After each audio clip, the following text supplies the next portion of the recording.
Good evening, everyone. We will begin with our Shanti Mantra and go into the class. Om Shri Guru Bhyo Namaha Harihi Om.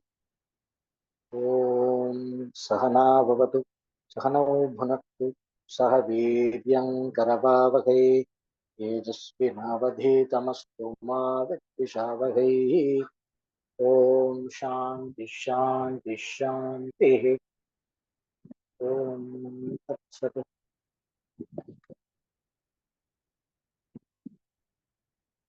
The current inquiry we are doing is about happiness, pursuit of happiness that everyone is familiar with. Happiness is an emotion, joy, happiness of its different types, satisfaction, contentment, all that. It's something that is familiar even to the most miserable of the person because they would have experienced at least a few moments of happiness. So there is no being in the universe which is absolutely unhappy, and there is no being in the universe minus the Jivan Mukta who is absolutely happy in an experiential manner. Now, so we saw in the last class two kinds of happiness. One is eternal happiness, the happiness that is not obtained, the happiness that always is, which is our true nature. Another is the experiential happiness we are all familiar with, when which we experience whenever a desire is satisfied or a pain is alleviated, a pain is removed, or an object of pleasure is gained when a desire is fulfilled. In a more spiritually technical way, the scriptures present it like this: whenever your papa karma, whenever your negative karma is giving its fruit, its result, manifesting its result in your life, it is experienced as pain or suffering. I will say pain or unhappiness or unpleasantness, because suffering is psychological. I can convert it into suffering or I need not convert it into suffering if I am mature enough. So, the result of bad karma manifesting in this life is experienced as suffering or pain. The result of good karma, which is called punya, whenever it manifests in our life, it is experienced as happiness, joy, pleasure, and all the positive emotions. So this is how it happens. So every time you experience anything nice, it is because your punya allows it, because some of your punya has borne fruit. Now don't go into the weird thinking that the more I suffer, the more I will exhaust my negative karmas. That is not true. Nobody advises deliberate suffering. Not a single Shastra will advise deliberate suffering. Probably to some extent as tapasya, which is not suffering, but it is putting oneself through a certain challenging circumstance in order to build resilience. So that is tapasya. That is not glorification of suffering. No, like how you have in some monotheistic cults, they call as corporal mortification. When you read one of those Da Vinci Code novels, it talks about one secret society called Opus Dei. So the guys, they practice corporal mortification. So they intentionally subject themselves to suffering. We also see that in certain uh, very element in more of tribal kind of cultures, in populations whose methods of worship are tamasic in nature. These are called tamasic forms of worship, where they pierce the body, pierce the tongue. They put a lot of hooks on the body and pull a chariot, these kind of things. These are all tamasic. So if we go through the Bhagavad Gita, we see sattvic forms of worship, rajasic forms of worship, tamasic forms of worship. It's all there, but if you really go into the Yoga Shastra, Vedanta, the spirit of the Shastra, if you really dig into it, we will not find any kind of glorification of suffering. There is only Ananda recommended. Always Ananda is what is recommended both experientially and in wisdom. So the goal of every living being is Ananda, is happiness. Sadness and spirituality do not go together. This you will have to tattoo it in your heart, inside, in your buddhi. Make a permanent tattoo in your buddhi that don't mix sadness and spirituality. They don't mix. If we have to spiritually evolve, one of the first things that we will overcome, if our spiritual sadhana is on track, how do you know your spiritual sadhana is on track? Is one of the first symptoms is you will not be sad. No matter what happens, you will not be sad. Even if you become sad, the recovery will be very fast. This is one of the very clear signs of what we call as chitta shuddhi, purification of mind. One of the very clear signs is it is not possible to sustain sadness. You just can't. No matter how difficult the situation, the system will clear the sadness. The buddhi and the mind, the samskara, the sattva is so much, the sadness cannot be sustained. So, happiness is the goal, both in materialism and in spirituality. Now, we are here exploring today experiential happiness, the different kinds of happiness that we can enjoy, and what is the place of that experiential happiness in one's spiritual journey.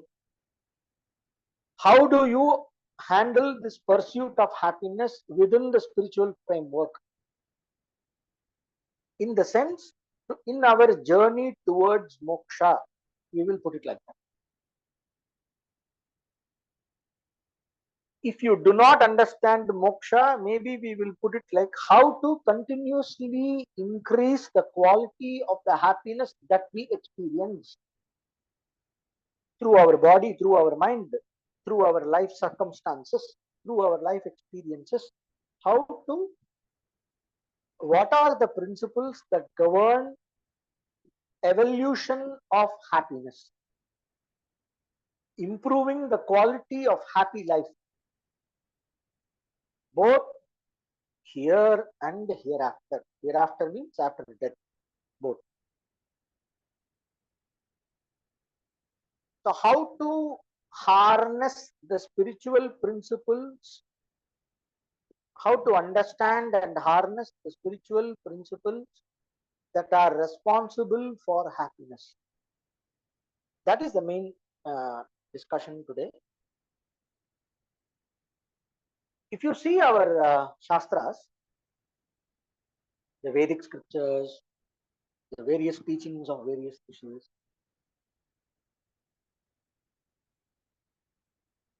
both the ritualistic religion and the wisdom portion, the Karma Kanda or Jnana Kanda, the goal is always maximizing your happiness. So the Karma Kanda deals with experiential happiness, time bound happiness that is attained with effort using various spiritual texts. The Jnana Kanda or the wisdom portion inquires into the nature of eternal happiness that is already there, which is our true nature, and how to realize that. So, pravritti and nivritti, we discussed this in the last class. Pravritti, pro-life. Nivritti, withdrawal from external life, withdrawal from the need, pursuit of various mediated experiences, getting back to the source. Expansion into the field of experiences is pravritti. Withdrawal back to the source is nivritti. And the goal of both is happiness. So today we are going to discuss the pravritti happiness, experiential happiness. If you see, they say, let us live for 100 years, let us enjoy for 100 years, let us have many children, let us be rich in grains, let us be rich in cattle, let us be rich in wealth, all forms of wealth. So there is a prayer, when we do Sandhyavandana in the Madhyanikam, they say one prayer, Pashyema Saradascharam, Jivema Saradascharam, like that. Let us see auspicious things for for 100 years. Let us enjoy for 100 years. All that. Let us revel in joy for 100 years. Let us do a lot of dharmic activities, like that.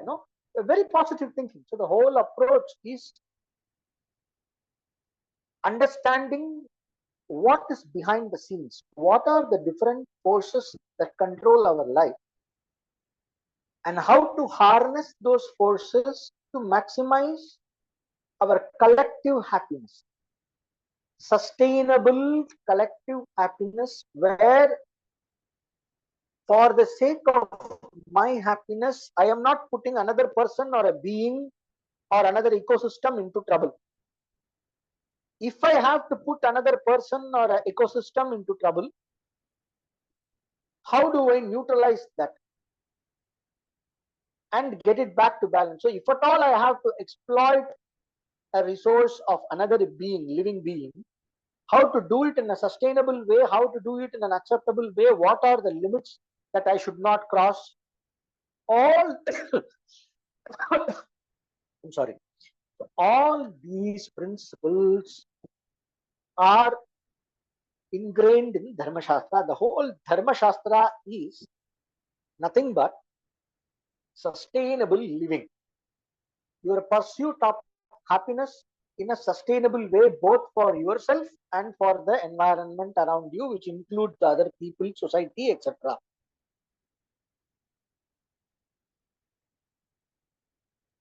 Enjoyment,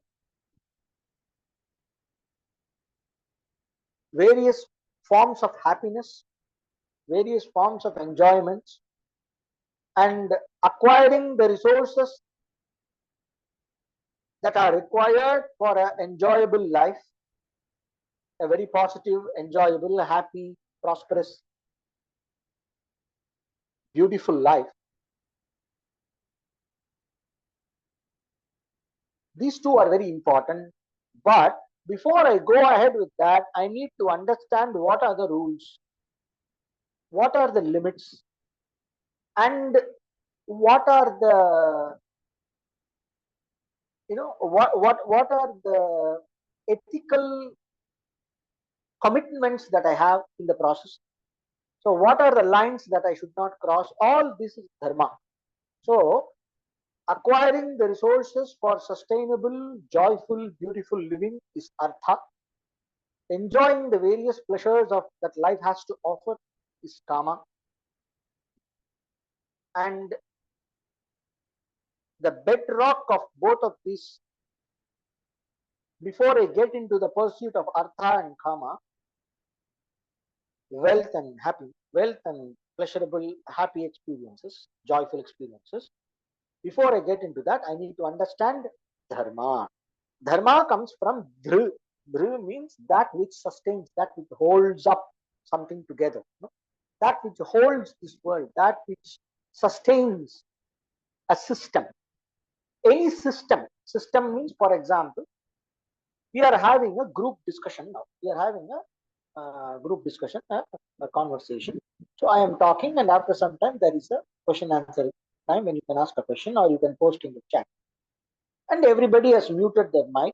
So we have a certain set of rules that makes this experience decent, useful, and pleasant, and brings the outcome optimal. Right? So this is the dharma of this session. Some basic dharma. This is dharma. That's all is dharma. Now there are some things, some dharmic things that are based on common sense. For example,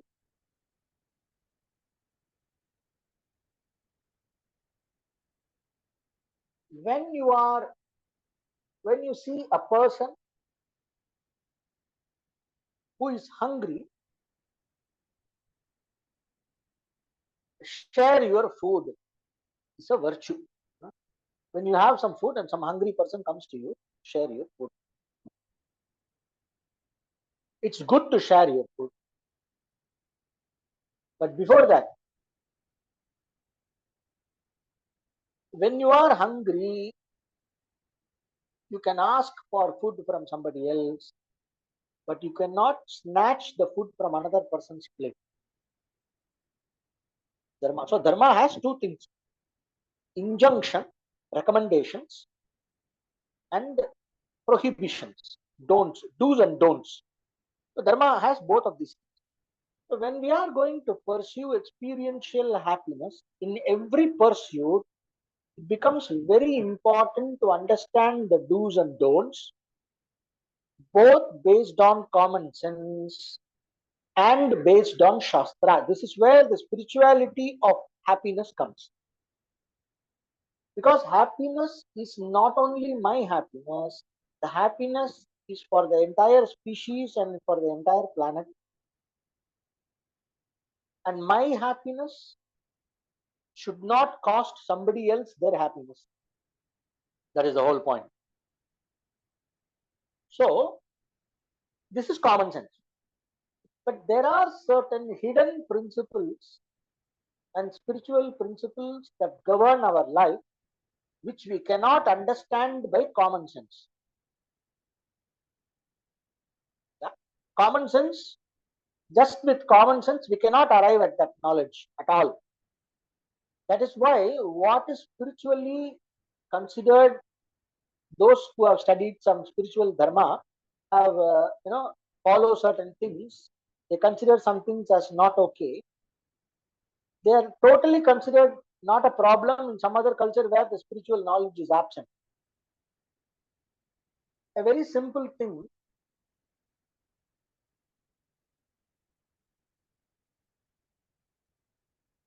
you have a cow. It's a very simple thing, right? You have a cow. The cow gives milk. You are using the milk. There is extra milk. So you sell the milk and make some money. It's absolutely okay. Very good business. Dairy farm, good business. There are a lot of IT people who are leaving their job and getting some buffaloes and all that, and buffaloes, cows, and running a dairy farm and making good money. Now, according to Dharma Shastra, we should not sell milk. This is the spiritual rule. Milk should not be sold. Now, if you read this, after you open your dairy farm, imagine the shock the guy will get. Anyway, so now how will you arrive at? So then you say you can give all kinds of logical explanations. It's all about not exploiting the cows. See what happening in the dairy farms. The cows are put to so much of torture, and all that. And they say if you have to make some money only by giving suffering to other beings, then make it minimal. Then there is that compromise version. And a Brahmana, a person who is born in the Brahmin caste, I should not caste, who is born in the Brahmin Varna and who is living in the Brahminical way of life with Gayatri, Veda Adhyayanam and all that, that person should not sell milk at all. Even if the life is in danger, he should not sell milk. If a Brahmin sells milk, in 3 days, he will stop being a Brahmin. He will lose his Brahmanatvam. For example, it is given. There is absolutely no way by which you can arrive at this conclusion using common sense. I'll tell you another one. Food should not be sold. Look at the number of restaurants we have around. So if you sell food, it is negative karma. Forget about alcohol. I'm talking about food. So selling food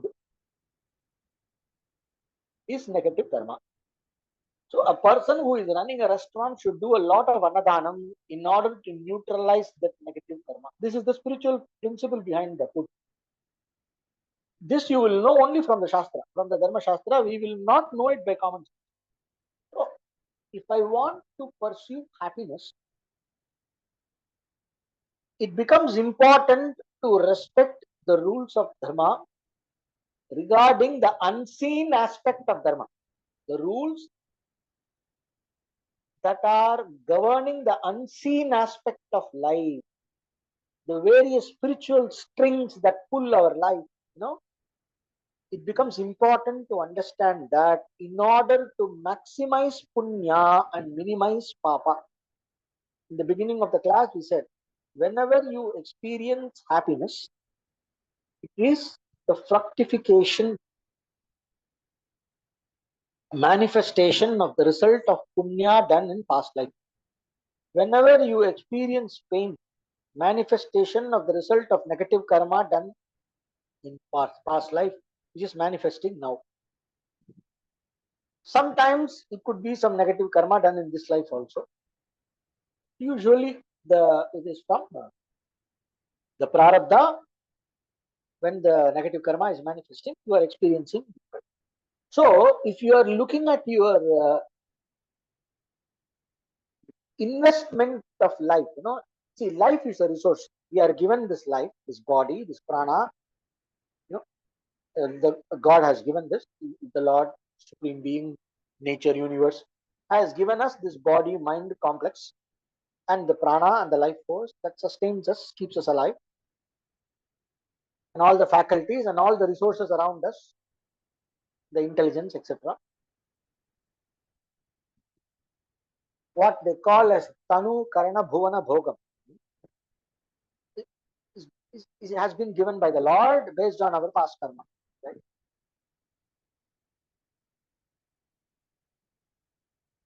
So this is a capital. The body, the subtle body, with the 5 pranas and the intelligence and the samskaras and everything, and the mind and the intelligence, and the life circumstances, the privileges into which we are born, or the lack of privileges into which we are born. This is the capital that we have got. So in this capital, how intelligently I invest this capital to maximize punya and minimize papa. Punya, good karma; papa, bad karma. So how do I invest my life resources, my time and my resources that are available under my command? How I use them, how I invest them, and how I use the time that is given to me in a way to maximize punya would be an intelligent thing to do, spiritually intelligent thing to do, if I am aiming at sustainable long-term happiness across lives. It's not just this life. So it is very, very important when we want to pursue happiness. It is very important to understand the role of multiple lives in acquiring punya and increasing our punya and increasing the quality of happiness and increasing the quality of our mind, which increases our capability to enjoy subtler and finer and deeper aspects of happiness. So it's very important. Spiritually speaking, it's very important. So maximizing punya and minimizing papa requires some kind of study of dharma from any good acharya. There are a lot of acharyas, dharmacharyas, and there are a lot of texts. We have this a lot of very easy editions to understand dharma shastras are there. Very easy to consume, very easy to read. Abridged versions are there. We can pick up paperbacks, PDFs. So many are there. We can go through them, and also we can when we listen to the Puranas like Ramayana, etc., and Bhagavatam, we will understand from the various anecdotes and stories and all that. We can understand in a subtle way what is okay and what is not okay. Now, the whole way of life, it is woven into a religious way of life. Yeah. So now, when we are studying that, why it is important? Because there are a lot of sentimental values that have cropped up because of the lack of proper study of dharma, proper study of shastra in amongst us. Because of the lack of proper study, there are all kinds of sentimental fake values that have come up in our society, and it confuses people. It happens in every religion, and it happens much more in Hinduism because of the kind of freedom that we enjoy. Because of that, too many pop sentiments have come up, and when you start respecting the spiritual side of life, suddenly we become very paranoid. We are very scared, and we don't know what to do, what not to do. We are constantly scared. You can always see this bewildered look in a very this good spiritual people, spiritually devoted religious people. They have a bewildered look because they are constantly scared that they should not make a mistake. So that is not the point. The point is to do some proper conscious inquiry into the rules of dharma that will allow us to enjoy our life in a meaningful and sustainable way that will not bring harm to our body and mind and health, that will not add to our negative karma, that will allow us to become more mature in the process. If you have a healthy enjoyment, there is always healthy enjoyment and unhealthy enjoyment. So this healthy and unhealthy enjoyment is ruled by the knowledge of three gunas: sattva, rajas, tamas. In any kind of enjoyment situation, maximum sattva, minimum rajas, very minimal or no tamas. That would be the best possibility for an experience. You cannot be without tamas because all existence is three gunas. So very minimal tamas. If at all there is a rajas that is subservient to sattva and maximum sattva, and the direction of the action, the direction of the enjoyment, the content of the enjoyment should be predominantly sattvic, and rajas could be the passion that allows us to enjoy that. A rajas that is devoted to sattva, and very minimal tamas. So that is the three guna recipe for happiness. So we need to understand any kind of enjoyment that we have.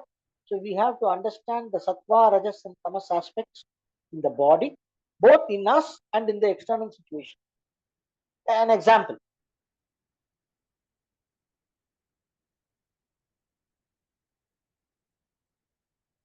Let us say I like music. In music, we have sattvic music, rajasic music, tamasic music. Any music that makes you feel serene, light, does not give you a headache, and makes you feel fine and refreshed and joyful more from the heart and upwards, that would be sattvic music. Usually, classical music is like that. A rajasic music can be something that gets you worked up, no? That gets you emotionally worked up, and you want to, that makes you do things, that makes you move and all that. That's rajasic music.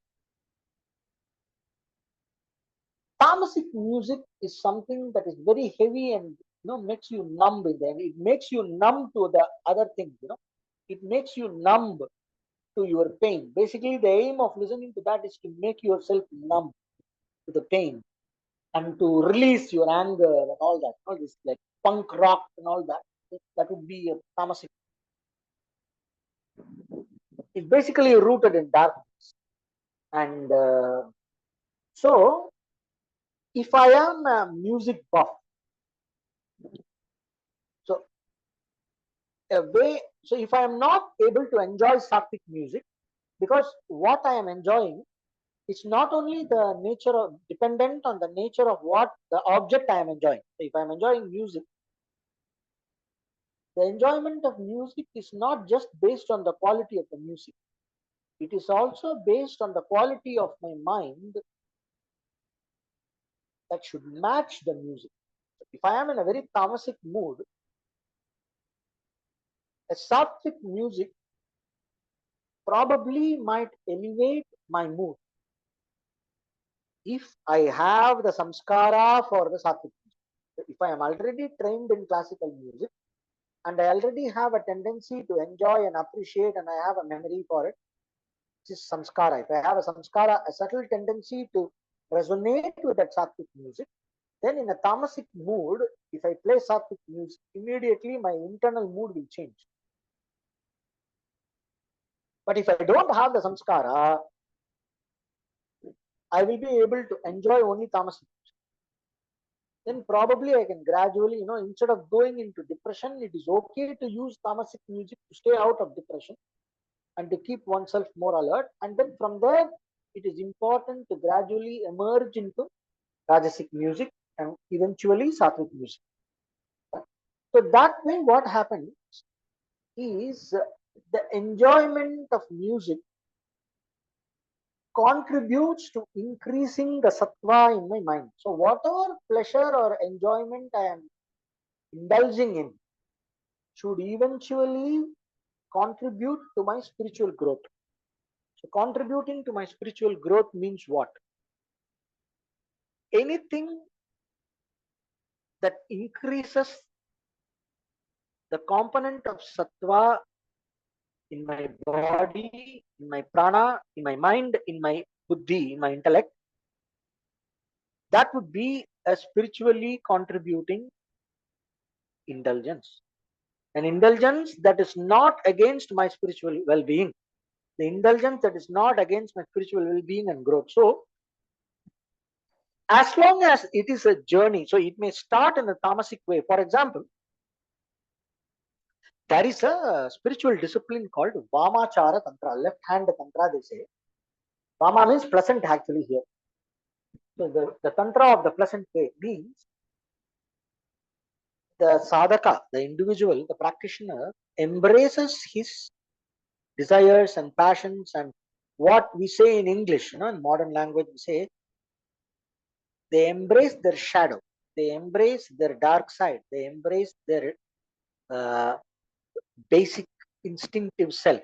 No, you completely embrace your instinctive self and use all the prohibited indulgences with in a very specific technical way to break break the cycle. No?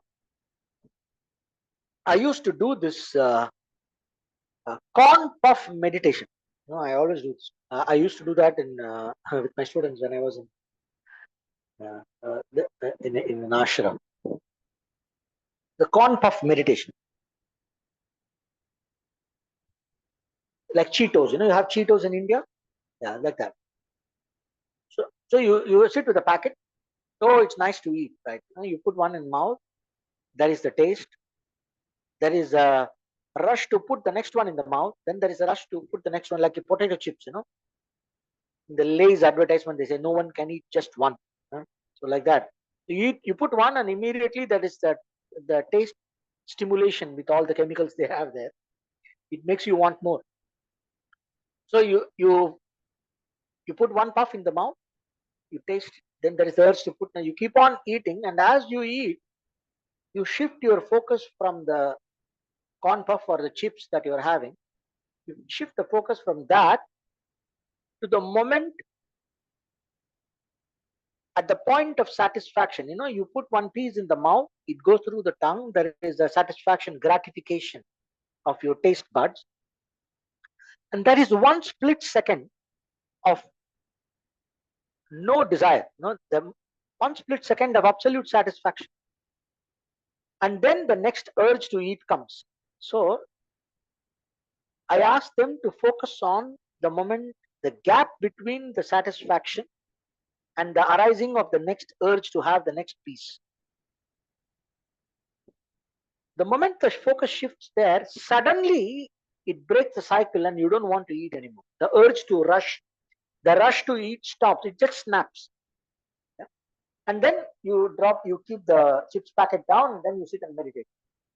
And then there are some other techniques. You go into the deeper aspects of. So this is the principle of tantra I used here. So in Vamacharya Tantra, what they do, they embrace their instinctive side and they use that to overcome the temptations and eventually become more and more sattvic. So they have these adhikari. Adhikari is means the aptitude. This is one of the greatest concepts in our uh, in all the Hindu Sanatana Dharma sadhana paths that we have, be it yoga, tantra, Vedanta, Veda, whatever you go, Shaiva Siddhanta, any path that you take in Sanatana Dharma, in any tradition that you take, you have this fantastic concept called Adhikari Bheda. I have already discussed that once. Adhikari Bheda is basically classification of people based on their aptitude and administering to them what sadhana will suit them the best at their level. So in our journey towards, so it is a journey towards higher and higher quality of happiness. So whatever we are now, wherever we are now, we completely embrace our current reality and we start from there. It is not about spirituality, is not spiritual way of pursuit of happiness. When I say sattva, it doesn't mean you impose upon yourself what you are not cut out for. If I am cut out for something, then yes. So how do I know? Trial and error, maybe some guidance and all that. So for example, in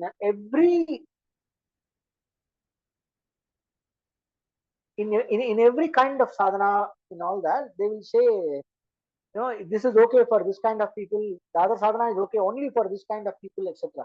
Even in Hatha Yoga, we say there are some asanas which are not okay for women. For example, Siddhasana is not to be done by women. There in Hatha Yoga Pradipika.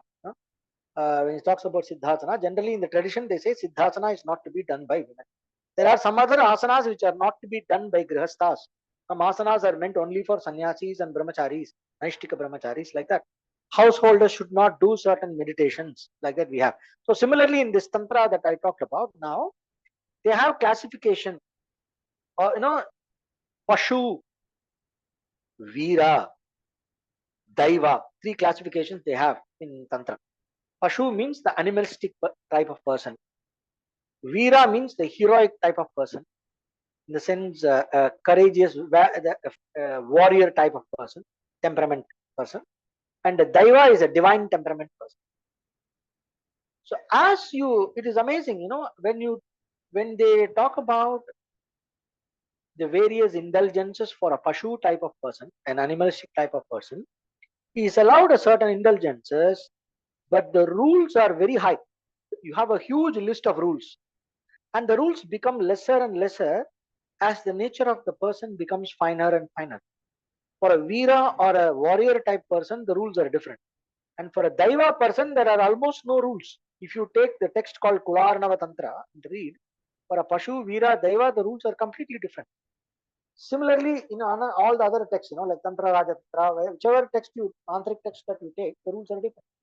The same happens, for example, when you go in the Vedic Karma Kanda and all that, you have, for a Brahmana, these are the rules, for a Vaishya, these are the rules, Kshatriya, these are the rules, for a Shudra, these are the rules. Why they keep like this? Why they keep like this is because it is not that one person is superior, another person is inferior. It is guna, karma, vibhaga. It is based on the combination of sattva, rajas, tamas in each person by birth. So when you had a very stratified society based on varna dharma, it was very easy to classify. And then they look for exceptions. If there are any exceptions, they see how to accommodate the exceptions. But usually the general rule applies for the entire society according to people's birth. But in today's society, we don't have that. So it's all messed up.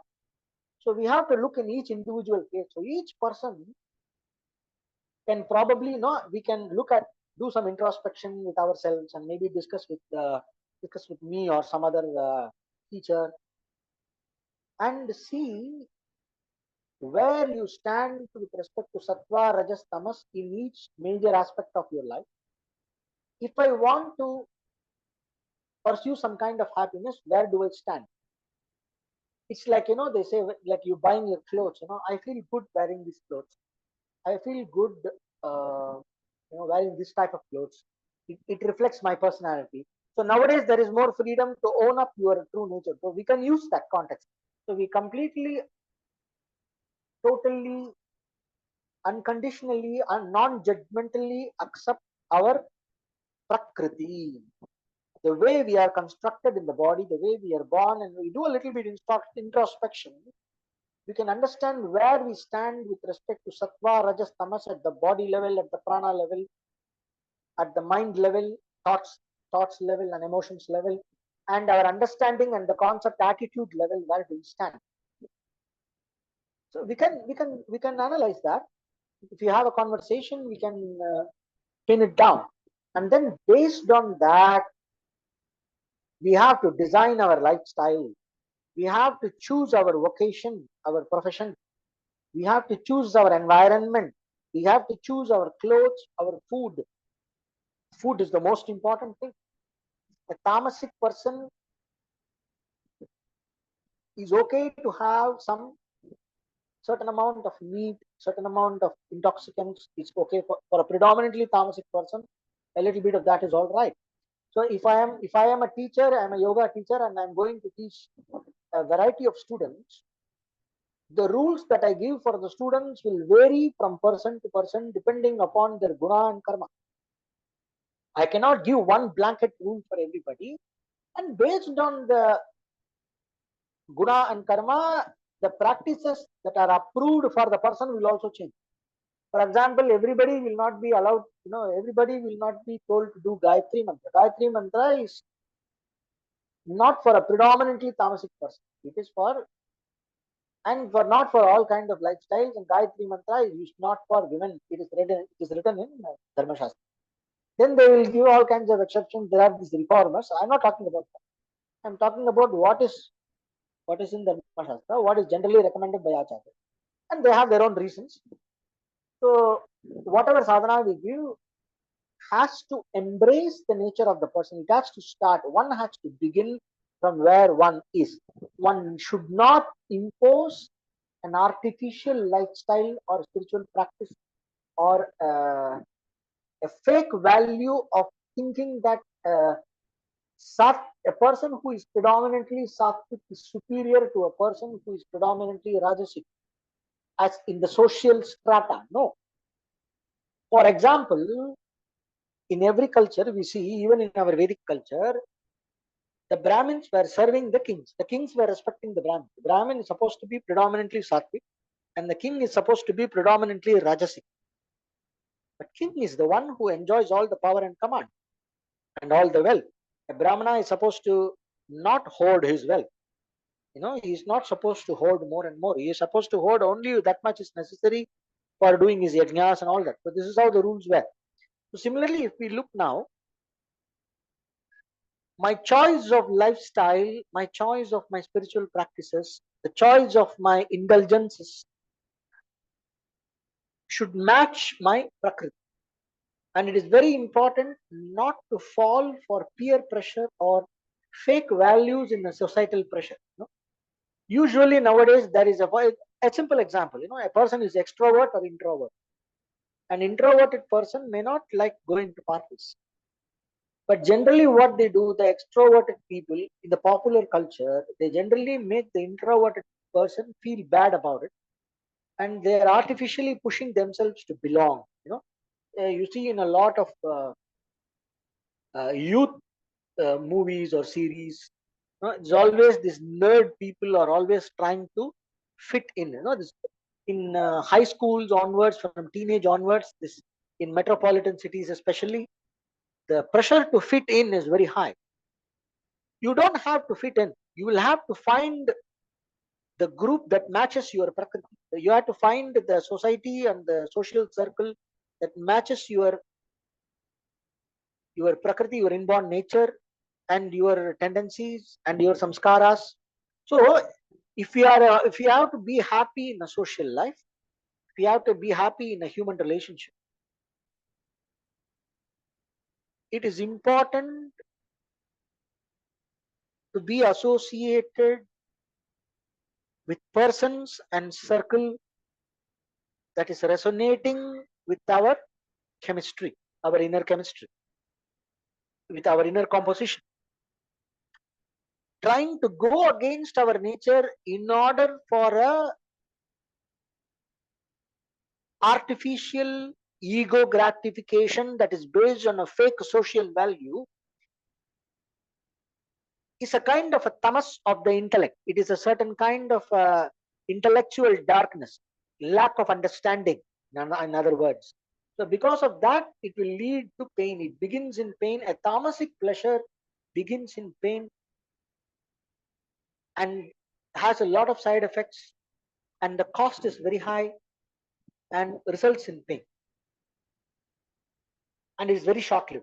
A rajasic pleasure will all be great, very nice beginning, but it will be accompanied by struggle and it will always end in frustration. While a sattvic pleasure or a sattvic joy is nourishing and it grows and it expands, and it at the end leaves you with a good aftertaste, and it will not leave you frustrated. It will leave you with peace and serenity. That would be a sattvic enjoyment. In the So in this angle, if you see, belonging to a social circle, for example, then social needs. So when we want to live a happy life, we have to take care of our needs, right? So we cannot be very needy. So we have to take care of the various desires and needs that we have. So what we can do is probably, dharma, artha, kama, moksha is there, but in our normal practical way, we see this hierarchy of needs. They say survival needs, food, clothing, shelter, etc. Then belongingness needs, our interaction with people, social interaction, relationships, all these various levels of needs, our professional excellence, pursuit of self actualization, all that.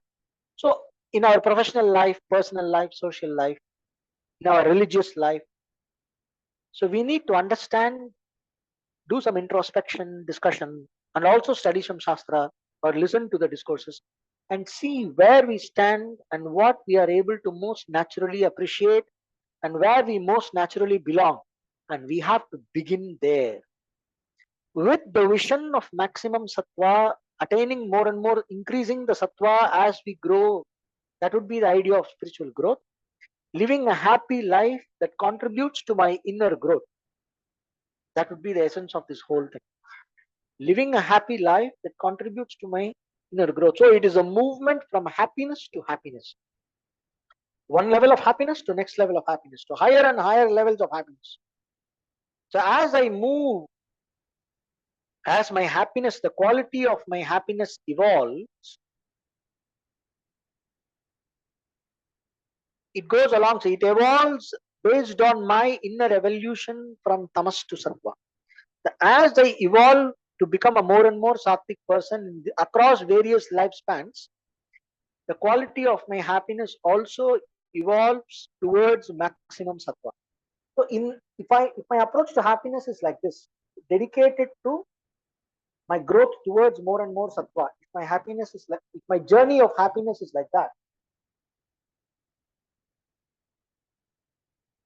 then eventually it will lead to a point where my intellect becomes so sattvic that it is able to see the very bug of ignorance.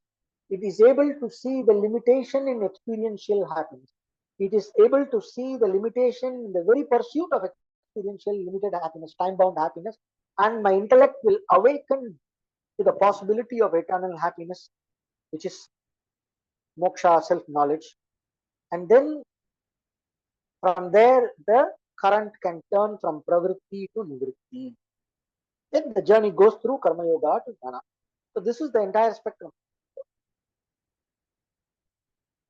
In summary, we need to understand that life is a journey from happiness to happiness. There is no place for sadness in a person who is devoted to spiritual growth. The first thing we need to get rid of is sadness. The very fact that I am sad means tamo guna is predominant in the mind. Only a tamasic person can be sad. So whenever you are sad, tamo guna is predominant. And why we are not able to be okay in my sadness? Why every sad person wants to be free of sadness? Because happiness is our inherent nature. Joy is our nature. Ananda is our nature. So we are all basically beings of joy. We are all beings of happiness. We are not. So there is no place for sadness in any species, let alone human being. No being wants to be sad. That is why everyone likes to be amidst happy persons, people who are happy and would like to be happy. So the pursuit of happiness is an it's a fundamental value to life. Pursuit of happiness is a very fundamental spiritual value. That is why even in the Vedas there is a you know there is a constant rejection of sadness and suffering, and there is a constant glorification of various forms of experiential happiness for a normal materialistic person. And the ways and means of achieving those happy experiences by respecting the spiritual principles that are involved in life are recommended through the injunctions and prohibitions of dharma. Right? So, happiness is a fundamental value which we can proudly, happily, without any guilt pursue. If you want to have a pleasure or an enjoyment, if you want to enjoy something in life, please go ahead and enjoy after making sure of all the ethical limitations that are governing that enjoyment. It is spiritually more beneficial to pursue a pleasure or an enjoyment or a joy or a happy situation or a happy occasion. It is or a experiential happiness. It is spiritually more beneficial to pursue experiential happiness than to suppress it, our desires, and sit frustrated in the name of spirituality. That is not spirituality, that is stupidity. Spirituality means pursuit of happiness. Either you are pursuing the happiness experientially or through wisdom. Eternal happiness or experiential happiness. Eternal happiness nivritti or experiential happiness pravritti. All we have to do is to take care of the spiritual rules that are involved that govern our life, only to make it more sustainable.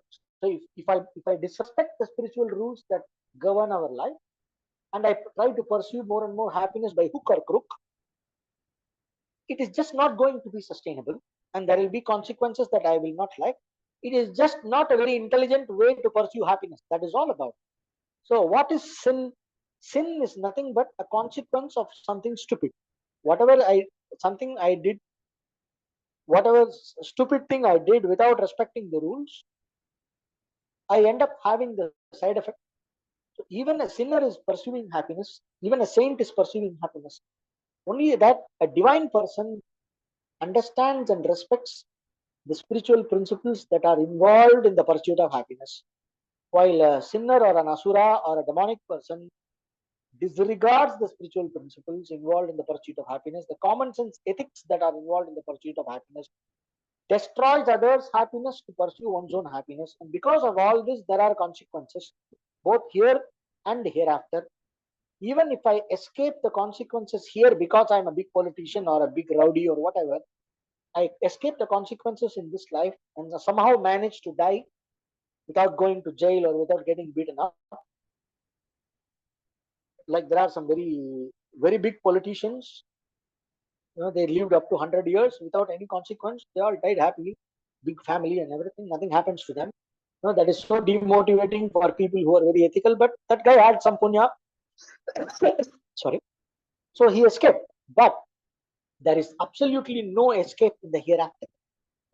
Because every time I pursue an happy experience at the cost of ethics, against my conscience, and against dharma, if I pursue a happy experience, it leaves a scar in my system. It leaves a samskara in my mind, an asuric samskara that pushes me more and more into the realm of struggle. So I get attracted to more, so it increases my tamas. As it increases my tamas, I get pulled more into darkness. As I get pulled more into darkness, I become unavailable for the finer things of life. And then I get sucked into deeper and deeper patterns of struggle. That is what the whole downward spiral is about the journey towards the hell and all that. So my reincarnation will be in the realms that are predominant in suffering. Even if I have a rebirth in a human form, I will be born in a society, in a country or society where there is very less dharma, because it works based on resonance. So if I create a huge adharmic inside me, adharmic samskara set inside me, I'm going to resonate with an environment which is predominantly adharmic, so an asuric environment, and I will reincarnate there. It's a simple principle of resonance. So if I become more and more divine and sattvic inside me, I'm going to resonate with the divine realms. I'm going to resonate with more and more places where dharma is respected, where the rules are good, rules are taken care, where the ethics is good, where the people who surround me are very divine in nature. And so I will resonate with that, and it will be generally a more happy life. Yeah. So that's about it. So that so there is it is about it's not being saintly or being divine in one's pursuit of happiness. Embracing the divine qualities in one's pursuit of experiential happiness is just a smart thing to do. That's all about it. Because happiness is experienced whenever there is more sattva in the mind. Even a tamasic person, it creates a flash of very temporary flash of sattva where the person is able to experience pleasure.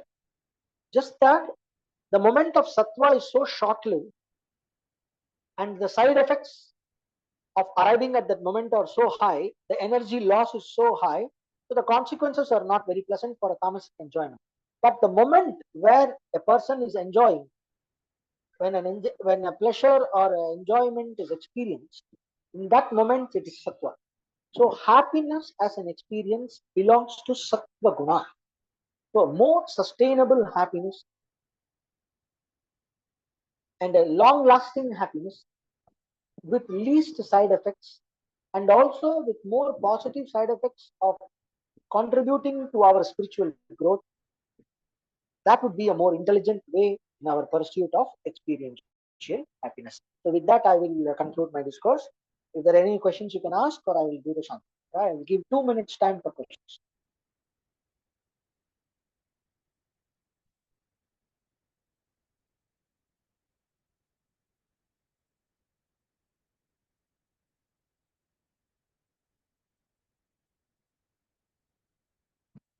All right. So I will, if you have any questions, please post in the comments when it is uploaded in YouTube. I will finish the class. Om Um, Purnada Idam Purnat Purnamudachyate Purnasya Purnamadaya Purnamevavasishyate. Om Shanti Shanti Shanti. Om Tatsate. Somebody was asking something. this is Kannan. Yes, tell me. Yeah. Following up with this doing and not doing on this context, one question, I will make it short. The question is that when we understand this, smart way of doing, understanding it, and then doing well one day or 2 3 days, and then failing it again, as you said, error, like error, experiment and error.